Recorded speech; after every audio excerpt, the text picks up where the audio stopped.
I think that there's so much respect for AFCON in this country. They've got absolutely every right to go and represent their country in major tournaments, just as English players have to go to European Championships and World Cup. It just seems bonkers to get rid of a player who is in such good form. If I had to vote for Footballer of the Year now, I would vote for him, and that would be very, and I wouldn't worry about it for the rest of the season. Jamie Carragher has landed himself in some hot water after he appeared to dismiss the notion that the Africa Cup of Nations is a major tournament. This all began on Sunday after Liverpool's 2-0 victory over Manchester City.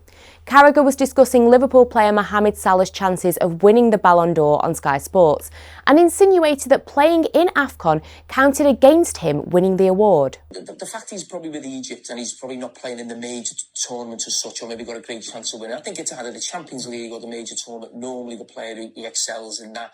You know, you're looking at sort of Vinny Jr. and Mbappe right now, Real Madrid looking really good, going for the Champions League. Liverpool will be in that conversation, but right now he's certainly the front runner. And Roy, what you've just said there in terms of getting maybe more trophies and league titles, that could actually put him above probably Kenny Dalglish and Steven Gerrard in sort of where he ranks in terms of Liverpool legends, because I think right now he's right on their shoulders. Just say AFCON is a major tournament because a lot of people are at home saying people not taking that. Say, AFCON is a major tournament, just so you don't. No, Egypt are not going to win the World Cup, are they?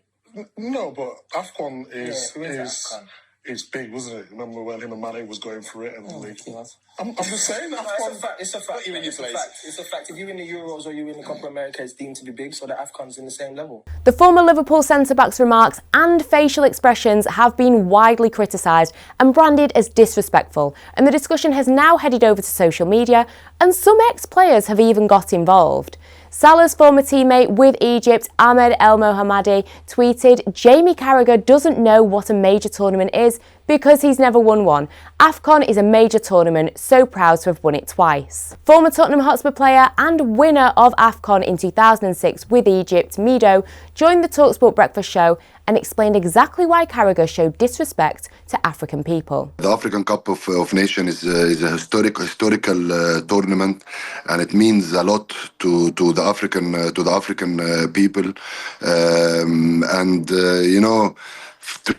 To get comments out I mean, to get comment like this, I really think it shows a little bit of disrespect to all of us as Africans.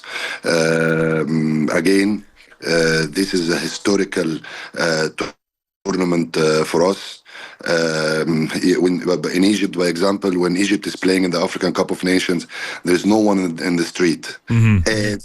Everyone following there is a lot of passion about football and about the African Cup of Nations.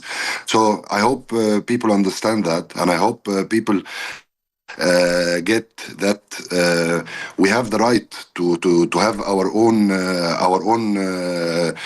competitions, and that the quality of the tournament as well is not as bad as people think. It's really top quality. In Africa, we have top players, we have top coaches. Mido, do you think the comments were more a little bit of ignorance than disrespect in terms of not understanding the level, as you're talking about, in terms of how big this is? Yes, big man. This is what I really think. I don't think people who came out with these comments really watched the African Cup of Nations. It's really we have some quality players, top teams, and players that sometimes even most of the African players they don't get any money for playing for the national team. It's they play it from their heart. They play for their country. So this should be more respected, I think, more than anything. Even former Manchester United captain Rio Ferdinand, on the episode of his latest podcast posted on his Instagram, has had his say. I think that comment is representative of the majority of people out there. Would say that. I don't think that's right. I think that's an ignorant kind of thought process, because the African Nations Cup, if you go to Didier Drogba, Abidi Pele, over there, Samuel Eto'o, down to the all players now, Mahrez, Mo Salah, Mane now, they'll tell you this is that we have to win this. Huge. It's a demand in their countries to win this.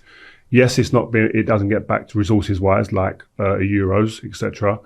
But doesn't that mean that you have to devalue it? It's a continent of huge power, a continent that contributes to European football through players immensely, massively. Like the amount of players that are representing football clubs in Europe and winning things from the African continent is like crazy. You know, it's a ridiculous number of players. So it should be respected more than it is. Yeah. But what I would say is because of the lack of resources that are put into it. And listen, we've had some African players that come out and have actually canned it for the lack of resources and hotel rooms and what goes on. Flight issues, etc. So then obviously the narrative then from the media becomes, it's like it's a Mickey Mouse tournament, but it ain't. I understand what Jamie's saying, but I don't agree with it. But I understand that is the majority's fault, if we're honest, and it's not right. But a majority of people out there do think that about the African nation stuff. But I think that the federations like FIFA need to make sure that they implement a way of thinking and language around the African nations that actually equals the Euros and the Copa America. I think that's the point. You know? What Jamie was trying to say as well, where again I think he's right in what he's saying, because that is what happens. If Mo Salah won the African Nations Cup, that would have no bearing on anyone's voting. Which is wrong. When they vote for the Ballon d'Or, which is absolutely wrong. Yeah. That's what he was saying, and one of the parts of what his argument was. If Mane, he finished second, I think it's 2022. Yeah. That has no bearing on anyone's vote. I don't think anyone, when they're voting, the captains and the media and all the managers, I don't think they go, before I just make a judgment on who is a top three, where did Mo Salah finish in the African nations? It's true. I don't think anyone asked that question. And that's wrong. That's where it needs to be changed. I think that's where, again, the language, where media, where FIFA need to start really punching that home, that the African nations has to be taken as serious as the Copa America and the Euros. However, Carragher was not happy with the former Man United defender's take, and an online spat has ensued as he commented on Ferdinand's post, calling him a clown and asking him to stop playing to the gallery like you always do. Carragher himself has since broken his silence on the matter on X, going on a major rant justifying his opinion. The former England player insists that AFCON doesn't carry the weight of other tournaments, it's not controversial, just a fact, and claims his facial expressions were nothing to do with the merits of the tournament, but because he knew as soon as his colleague Micah Richards interjected what the reaction was going to be.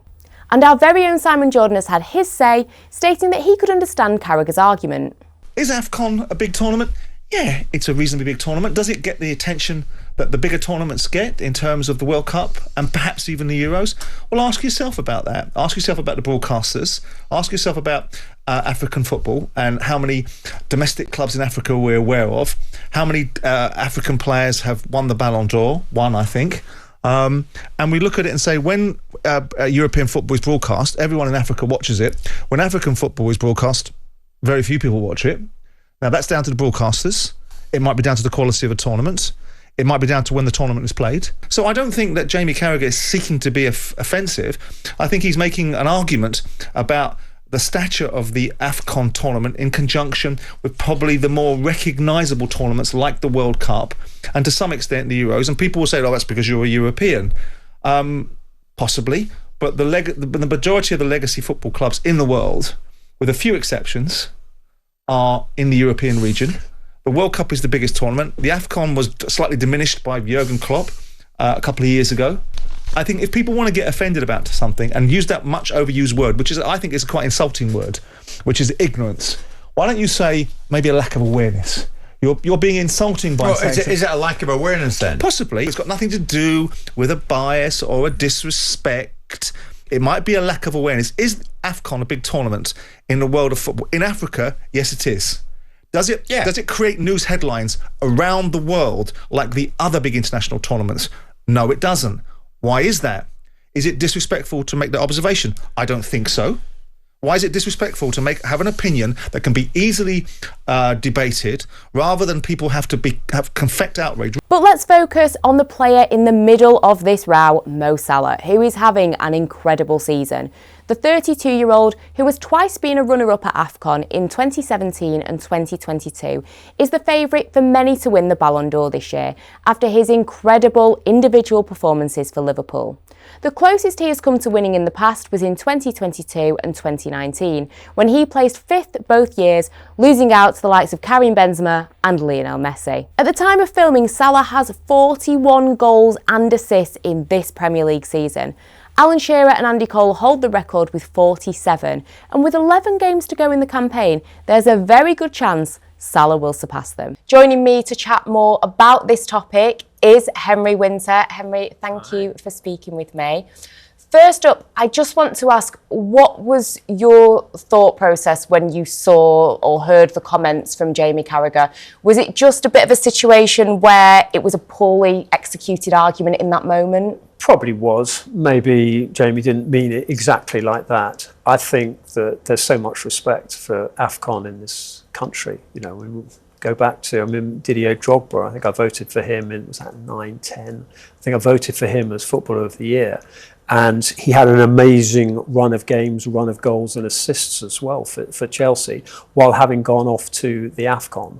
So I think there's huge respect. I think probably a little bit of frustration of fans of losing, important players. Obviously Sadio Mane left as well. I mean, we're a global league now, so they've got absolutely every right to go and represent their country in major tournaments, just as English players have to go to European Championships and World Cups. I like how you said major tournament there as well. AFCON is a major tournament. Exactly. It's fantastic. Yeah. When you bear in mind the last 30 years, there's been one African winner of the Ballon d'Or, Liberia's George Weah in 1995, one runner-up in Senegal, Sadio Mane in 2022.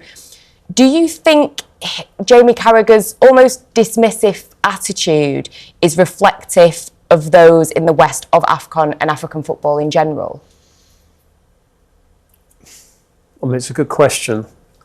I don't think so. If I talk to English fans, you talk to Chelsea fans, they love Drogba. Yeah. Still, you talk to Liverpool fans, they love Sadio Mane. There's so many of the players who've graced our league from Africa. I just think it's so competitive because they're competing with the very best in the world who are on these shores. They're up against obviously Messi when he was at Barcelona, Cristiano Ronaldo at Real Madrid. They're up against, it was Rodri this year with Manchester City. Really, was there an African player who would have competed necessarily? Vinicius Junior from Brazil obviously was the deserved runner-up. Jude Bellingham was third. It's incredibly competitive. Yeah. So I don't think it's necessarily anything against African football. Why would we do that? 2010, the World Cup, there was one of the best tournaments I've ever had the privilege to cover. No, I think there's the respect there. Mm. Focusing on Mo Salah now, he is having a phenomenal season. One stat that I saw recently, he's already scored and assisted in 10 different league games this season. The last player to do that in Europe's Big Five leagues was Lionel Messi 10 years ago for Barcelona.